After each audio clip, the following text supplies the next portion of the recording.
So instead of doing a large write-up this week, I was thinking about just maybe showing some of the features in the next update, or the one coming out sometime next week. Um, and it consists actually of a couple of side projects. But first, I'd like to just sort of show the fact that we have some more graphic settings on the game settings menu. So now you can go in and turn on and off screen effects, as well as select an anti-aliasing mode. You can also reduce some of the quality settings, such as shadow resolution, and whether or not you want shadows. Please put shadows on if you can. And also you can reduce the resolution of the textures, so you can go half or quarter res. So we could go with sort of the lowest of everything, turn off depth of field, ambient occlusion, and chromatic aberration. I mean, those are more stylistic choices, at least with the exception of the ambient occlusion, perhaps. So now we have a much blurrier game with no shadows. And you also get a prompt now if you change your resolution. So if you try to apply the settings, it's going to give you one of those keep or wait for it to revert type of thing. So that should all be working now. So I'm going to put all of this stuff back on, full res, and let's put these back on as well. So now to the what I call side project. So in the corner here, there's compass, and that was featured in my previous update. So that's one of the side projects. The other thing is photo mode. So that's this thing. So what that allows you to do is more freedom on the camera itself. So you can scroll in, you can rotate it underneath and above. I'm going to turn off depth of field right now. You also have a couple of different camera modes.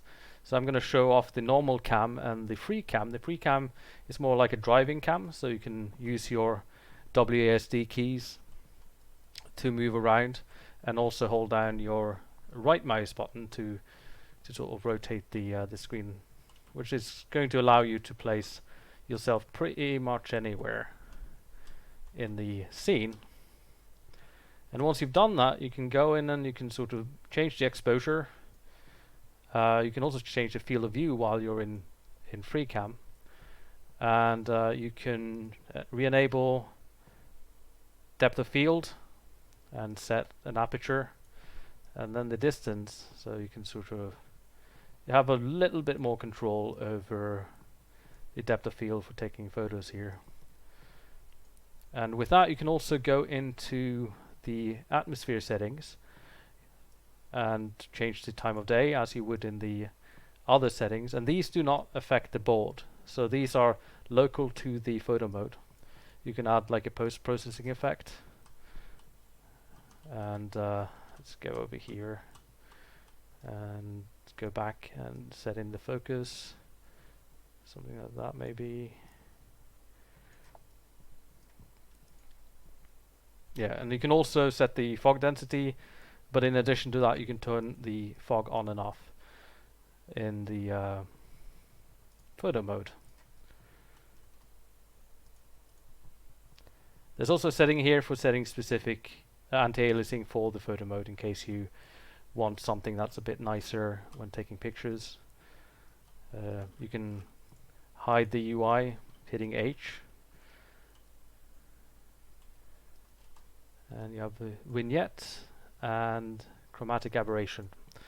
So these are sort of features you can use while in photo mode. In addition to all of that stuff, there's also orthographic mode, which allows you to go into a top-down view, move around, and still change the day and night cycle, the exposure, and yeah, and you can go back out into the real world and continue playing. So that was a overview of the next update.